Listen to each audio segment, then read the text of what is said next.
Hello YouTubers! I'm back! Ayun, ang tagal-tagal. Kamusta na kayo mga friends? So, joke.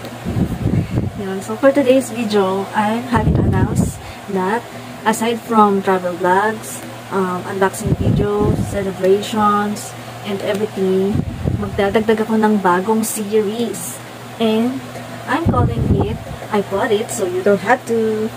So, basically, meron akong mga items na binili online or whatever. And then, i-rate ko siya from 1 to 5 and yun. Usually, yun yung mga products na nag-trend before and ngayon. And recently. So, for today's video, I will start off with sunscreen. So, since Philippines is a very sunny country, sunscreen is a must. You know, sunscreen is life. Kasi, ano ba? Alam nga mga Pilipino, diba? Gusto natin tumuti. So, ako, dati, ang ginagamit ko is Fairy Skin. Kasi si Fairy Skin, yun yung unang product na lumabas na cheaper than other sunscreen. Kasi, diba, meron tayo yung sa Nivea, meron sa Dove, meron sa, basta yun, medyo pricey yun. So, bigla lumabas si Fairy Skin, tinry ko. Okay naman siya, guys. So, ito nga pala itsura niya. Wala tayong product ngayon kasi hindi ko na siya ginagamit at hindi ko na siya gagamitin. So, si Fairy Skin, yung packaging niya, yung itsura niya, ayan, pink, maganda, cute. Very demure, very pretty, very whatever. So, ayun. Nung tinry ko siya, effective naman siya. Pero, ang downfall lang niya para sa akin, mayroon siyang white cast. So, ano yung white cast? Yun yung, kunyari, pag naglagay ako sa mukha ko, nung cream na yun, puputi yung mukha ko, para kung meron siyang white finish, para kung nagkuhan. Tapos, syempre, dahil may white cast siya, kailangan pantay yung pagkakalagay mo. Yun lang. Tapos, yung sa smell naman niya, hindi siya mabango. Yeah, meron siyang amoy na chemical. Pero, ano naman, tolerable. Para siyang katulad nung ibang sunscreen, na yung amoy talagang sunscreen, di ba? Hindi naman siya mabango yung sunscreen. So, yeah. I-rate ko siya ng 4 stars. Kasi minus dun yung white cast, minus yung smell niya. Pero yung overall, 4 stars siya for me. So, ngayon naman, itong mga products na itong papakita ko ngayon, ito naman yung mga bagong labas. At saka yung mga ginagamit ko talaga. So, yung una nating product is this one, kita nila, Kojie-san. Si Kojie-san, meron siyang SPF 69 UVA UVB protection. Meron siyang face, meron siyang body. Yun, mamili ka na lang. So, ako, pares kong ginagamit. Kung anong available dito sa akin yun, gagamitin ko. Tapos, ito naman, meron siyang, ito, ang price range pala nito. Ay, by the way guys, si Fairy Skin. Ang price range niya is more or less 170 pesos online. Binili ko siya sa Orange App or Red App na siya ngayon, di ba? Nag-update na ako. Tignan niyo, nag-update na yan. Red App. So, ayan. So, ito, si Kojie-san naman, ang price range niya is nasa 200 to 250. Oo. More or less. Mga ganun. Ito naman si Kojie-san. Meron din siyang white cast. Pero, konti lang. Mas konti kaysa kay Fairy Skin. Ito guys, try ko.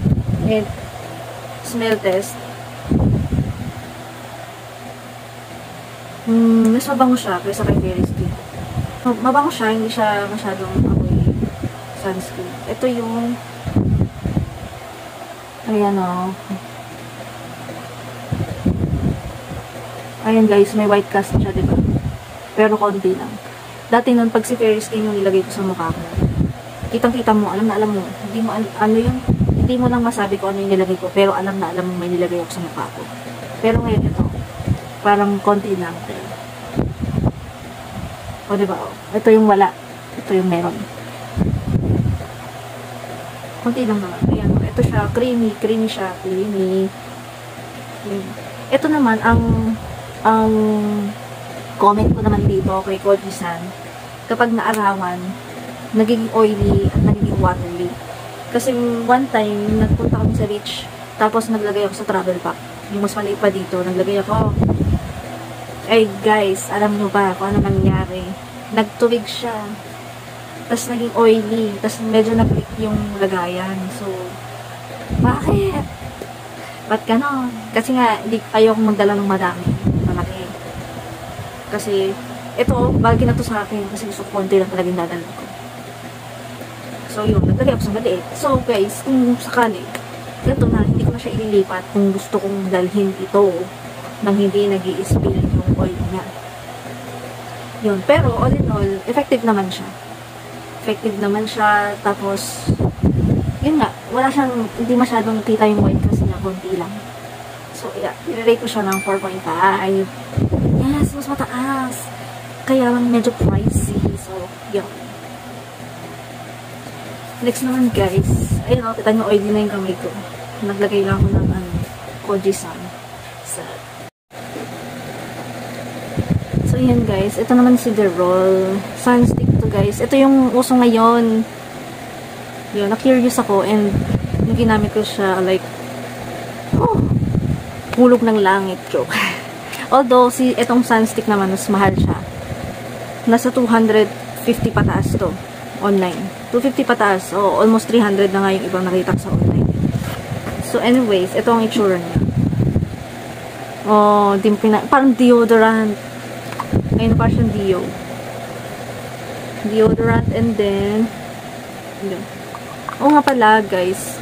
Ang gusto ko rin pala dito kay kay Koji-san. Balik tayo kay Koji-san, ha? Si Koji-san kasi pala, pag naglagay ako sa mukha ko, pwede na ako agad lumabas. Pwede na ako magpa-araw agad nang hindi ko iniisip kung masunog ba yung mukha ko. So, yun. Same din to. Same din siya nito. Pwede ko na agad gamitin. So, pwede na agad lumabas sa araw pagkalagay mo pa lang nito. Kasi, di ba yung dati, yung mga sunscreen, kailangan mag-wait ka pa ng 30 minutes to 1 hour bago ka lumabas. So, ito, hindi mo na kailangan. Tsaka yung, tama. Tsaka, ito naman guys, finally, ito yung walang white cast. At nagmamatify pa siya. Dito tayo maglalagay sa kabilang side. Ito. Ayan, nakita nyo, shining, shimmering, splendid. Oily yan, saan ka dyan? Walang white cast. Guys, ang ano pala niya, ang texture niya sa mukha. Alam mo yung Quick FX, ganun yung feeling niya sa mukha. Yes. Ito, konti lang din yung amoy niya. Konting-konti, as in, sobrang konti. Kung di mo sisimutin, hindi mo maaamoy. Ganun. Hindi katulad nito, at saka nung Fairy Skin, pagkalagay mo pa lang naamoy mo na. Yung pagkalagay mo pa lang na ganun, na maamoy mo na. Ito, hindi. Kailangan gaganon mo muna sa ilong mo bago maamoy. Yun. Yun. And guys, ito pala, ginagamit ko siya noon din. Every day. Every bago pumasok. Maglalagay ako nito, ganun ako. Tapos, minsan, kapag kunyari, alam ko magpapaaraw ulit ako, nagre-retouch ako. Pero, bihira naman yun. So, ayan na nga, ito na nga lang natira, ito na lang natira, guys. Konti na lang. Gusto niya na bumitaw. So, ayun. I-rate ko naman to na 5 stars. Yes! 5 stars to, guys. Kahit pricey siya, 5 stars. Kasi worth it naman. So, but anyways, dahil may bago na naman akong na-discover, ito naman yung isa. Si Lamila, basta yun. SPF 50 din siya. Same sila nito. SPF 50. Ang pinakaiba lang itong isa, si Koji-san 69. Mas mataas yung protection niya. Pero ito 50, pwede na to na. Pwede na guys, pwede na sa, ano ba? Ito naman, same sila ng packaging ni Fair Skin. Pabilog. Yan, si Fair Skin meron lang siyang paganon dito na konti. Pero ito, iniikot mo rin ganyan, katulad ng Fair Skin. Pero yung, ito naman, ang smell test tayo. May lotion. May lotion. Ay, oily din siya. Ay, oily din siya. Same ng ano. Same ng Kojisan. So, ito naman, sige. May white cast din to eh. Yan. Pareha sila ng white cast ni ano. Dito, lagi tayo. Ito guys, oh. Ayan. Oh. Sino ka dyan, joke? May white cast. Oh, meron. Pero mas matapang pa rin yung white cast ni Fairy Skin kesa dito. Ito, slight lang. Parang halos pares nito. And mabango siya, guys. Para siyang amoy lotion talaga. Amoy lotion, may pabango. Ganon. Ganon yung amoy niya. Ito ngayon yung ginagamit ko daily. Kasi ito, paubos na to. So, nag-try ulit ako ng iba. Ito naman yung tinry ko. Effective naman siya. Hindi naman, diba, mapapansin mo naman agad kung magiging mamula-mula yung mukha mo or magkakaroon ng rashes, ganun. Wala naman, wala. Itong mga tinry ko, wala akong allergic reaction. Hindi ako nagkaroon ng maliliit na putlip-putlip na ganyan. Medyo oily lang talaga, no? Pero, okay naman lahat to. Tapos, ito pala, ang price nito nasa 80 pesos pataas. Yung nakita pa ako 100 plus. Pero depende sa shop na makikita nyo online. So, yun.